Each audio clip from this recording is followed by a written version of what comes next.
ఏమీ లేదని ఏమీ తెలియదని అన్నారా నిన్ను అవమానపరిచారా తలరాత ఇంతేనని తరువాత ఏమవునోనని రేపటిని గూర్చి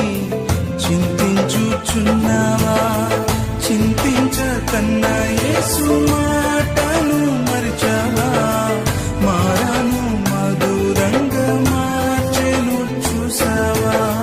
చింతించకన్నా యేసు మాటను మరిచావా